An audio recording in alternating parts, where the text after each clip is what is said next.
কথায় আছে দাঁত থাকতে দাঁতের মর্ম বুঝি না। আপনার যদি দাঁতের স্বাস্থ্য ভালো থাকে তাহলে আপনার হার্ট এবং শরীরও ভালো থাকবে। আপনি নামি দামি চিকিৎসা করার আগে এই বিজ্ঞানসম্মত ফর্মুলাটি আপনি একবার ব্যবহার করে দেখুন, ফলাফল দেখলে আপনি অবাক হয়ে যাবেন। এই মুহূর্তে আপনার মুখের ভিতর কোটি কোটি ব্যাকটেরিয়া তাদের নিজেদের একটি শহর তৈরি করে বসবাস করছে। আপনি কি জানতেন? শুনতে অবাক লাগছে তাই না? কিন্তু জার্নাল অফ দ্য ডেন্টাল রিসার্চের একটি গবেষণায় দেখা গেছে আমাদের মুখের প্রায় 95% ব্যাকটেরিয়া একা একা থাকে না, তারা দলবদ্ধ হয়ে একটি বিশেষ সুরক্ষা বলয় তৈরি করে থাকে। চিকিৎসা বিজ্ঞানের ভাষায় এটাকে বলা হয় বায়োফিল্ম। এই জন্য দেখবেন অনেকেরই দাঁতের ভিতরের যে সাইডগুলো আছে এগুলো অনেকটা হলুদ বর্ণের হয়ে গিয়েছে এবং দাঁতের ভিতরে যে প্লাস্টার জমে গিয়েছে এগুলো কোনো মতেই ব্রাশ করলে সরতে চায় না। আমরা অনেকেই ভাবি শুধুমাত্র ব্রাশ করলে দাঁত পরিষ্কার হয়, কিন্তু সত্যিটা হলো এই বায়োফিল বা ব্যাকটেরিয়ার যে দুর্গগুলো আছে এগুলো ভেদ করতে পারে না। আর এই দুর্গটি হলো আপনার দাঁতের সে শক্ত হলুদ বা কালচে পাথর, যাকে আমরা টার্টার বলে থাকি। আজকের এই ভিডিওটিতে আমি বিজ্ঞানের জটিল বিষয়টাকে একেবারে পানির মতো করে সহজ করে বুঝিয়ে বলবো এবং এমন একটি ঘরোয়া ম্যাজিক্যাল মিশ্রণ শিখিয়ে দিব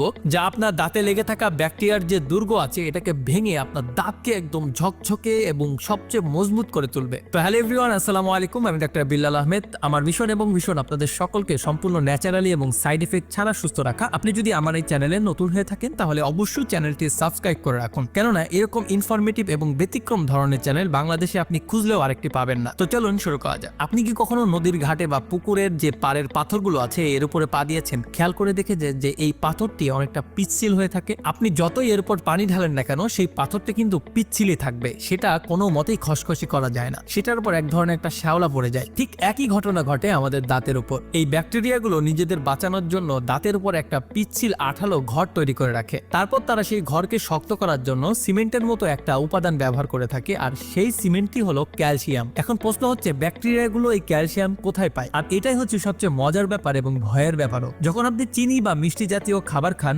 মুখের ব্যাকটেরিয়া সেই চিনিগুলো খেয়ে অ্যাসিড তৈরি করে, আর এই অ্যাসিড আপনার দাঁতের এনামেল থেকে ক্যালসিয়াম বের করে নিয়ে আসে। তাহলে কথা হচ্ছে ব্যাকটেরিয়াগুলো আপনার দাঁত থেকে ক্যালসিয়াম চুরি করে এবং সেই ক্যালসিয়াম দিয়েই আপনার দাঁতের উপর তাদের মজবুত পাথরের দুর্গ তৈরি করে। আর একবারই পাথর তৈরি হয়ে গেলে সাধারণ ব্রাশ দিয়ে এই পাথর আর তোলা একেবারেই সম্ভব হয় না। এই জন্য দেখবেন আপনি যতই ব্রাশ দিয়ে আপনার দাঁতের যে ময়লাগুলো আছে এগুলো তুলতে চেষ্টা করবেন, কিছু কিছু হলদে যে পাথরগুলো আছে এগুলো কোনো মতেই উঠতে চায় না। তাই আজকে এই হলুদ ব্যাকটেরিয়াগুলো তোলার জন্য আমি এই মিশ্রণটি আপনাদের সামনে তুলে ধরবো। এটা সম্পূর্ণ সাইন্টিফিক একটা মিশ্রণ এবং আমি আমার ক্লিনিক্যাল এক্সপিরিয়েন্সে অনেক পেশেন্টকে দিয়েছি। খুব ভালো রেজাল্ট পাওয়ার পরেই আমি এই ভিডিওটা তৈরি করছি। এই মিশ্রণটি তৈরি করতে আপনাদের 3টি উপাদানের প্রয়োজন হবে, যা বিজ্ঞানসম্মতভাবে ব্যাকটেরিয়ার এই দুর্গকে ভেঙে ফেলতে সম্পূর্ণ পরিমাণে সক্ষম। প্রথম উপাদানটি হচ্ছে বেকিং সোডা। 1 চা চামচ আপনি এই বেকিং সোডা নিয়ে নেবেন। মনে আছে আমি প্রথমে বলেছিলাম অ্যাসিডের কারণে দাঁত থেকে ক্যালসিয়াম বেরিয়ে পাথরে রূপান্তরিত হয়ে যায়। বেকিং সোডা সেই অ্যাসিডকে নিষ্ক্রিয় করে ফেলে, ফলে নতুন করে আপনার পাথর তৈরি হতে একদমই বাধা দেয়। দ্বিতীয়তে আপনার যে উপাদানটা প্রয়োজন সেটা হচ্ছে হাইড্রোজেন পারঅক্সাইড 3%। এটাকে আপনি 1 চা চামচ পরিমাণ সমান নেবেন। এটার কি কাজ? এটি ব্যাকটেরিয়ার দুর্গগুলোকে একদম বোল্ডিং করার মতো কাজ করে থাকে। একটি অক্সিজেনের একটা বাবল তৈরি করে যা ব্যাকটেরিয়া, ফাঙ্গাল এবং জীবাণুর যে স্তরগুলো আছে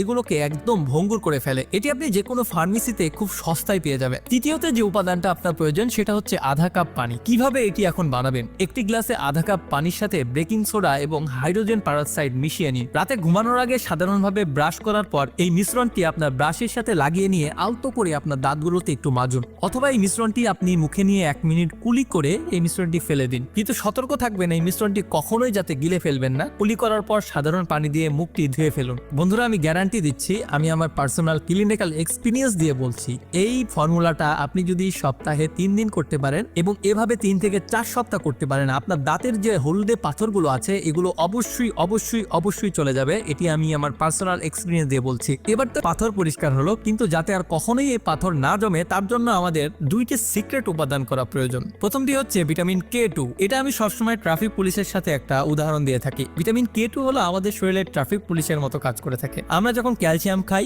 এই ভিটামিন ক্যালসিয়ামকে নির্দেশ দেয় যে তুমি দাঁতের মধ্যে লেগে থেকে কি করছো, এখানে তোমার যেখানে থাকার প্রয়োজন তুমি সেখানে যাও। ভিটামিন K2 যদি না থাকে তাহলে ভাববেন আপনার বডি ট্রাফিক পুলিশ কিন্তু নাই, যেখানে সেখানে নিয়ন্ত্রণ হারিয়ে আমাদের বডির মধ্যে নিউট্রিশন ক্যালসিয়ামস গুলো কিন্তু জমে একটা জ্যাম তৈরি করে ফেলবে। অর্থাৎ ভিটামিন K2 যদি থাকে তাহলে ক্যালসিয়াম দাঁতের বাইরে পাথর না হয়ে দাঁতের ভিতরেই সেটা জমে দাঁতকে মজবুত করবে। তাই চর্বিযুক্ত খাবার, ডিমের কুসুম বা প্রয়োজনে ভিটামিন K2 সাপ্লিমেন্ট গ্রহণ করতে পারেন। দ্বিতীয় নম্বর হচ্ছে জাইলিটল। এটি একটি বিশেষ ধরনের চিনি যা ব্যাকটেরিয়া হজম করতে পারে না। সাধারণ যে চিনিগুলো আছে এগুলো ব্যাকটেরিয়া খেয়ে আরো আঠালো হয়, কিন্তু জাইলিটল খেলে ব্যাকটেরিয়াগুলো পিচ্ছিল হয়ে যায় এবং দাঁতের সাথে আটকে থাকতে পারে না। তাই আপনি জাইরিট্রল যুক্ত যে চিউইংগাম গুলো আছে এগুলো কিন্তু চিবালে আপনার দাঁতের জন্য বেশ ভালো উপকারে আসবে। বন্ধুরা, কথায় আছে দাঁত থাকতে দাঁতের মর্ম বুঝি না। আপনার যদি দাঁতের স্বাস্থ্য ভালো থাকে তাহলে আপনার হার্ট এবং শরীরও ভালো থাকবে। আপনি নামি দামি চিকিৎসা করার আগে এই বিজ্ঞানসম্মত ফর্মুলাটি আপনি একবার ব্যবহার করে দেখুন, ফলাফল দেখলে আপনি অবাক হয়ে যাবে। এই ভিডিওটা যদি আপনার ভালো লেগে থাকে তাহলে অবশ্যই আপনার ফ্রেন্ডের সাথে শেয়ার করুন, কেননা দাঁতের প্রবলেম নেই এরকম মানুষ খুঁজে পাওয়া কিন্তু খুব কঠিন হয়ে যায়। তো আশা করছি বন্ধুরা সম্পূর্ণ বিষয়টি ভালোভাবে বোঝাতে পেরেছি। আর আপনি যদি আমার চ্যানেলে নতুন হয়ে থাকেন তাহলে চ্যানেলটি সাবস্ক্রাইব করে রাখুন। তো আজকের মতো এখানেই বিদায় নিচ্ছি, দেখা হবে অন্য কোনো এক ভিডিওতে। ততদিন পর্যন্ত ভালো থাকবেন, সুস্থ থাকবেন, আল্লাহ হাফেজ।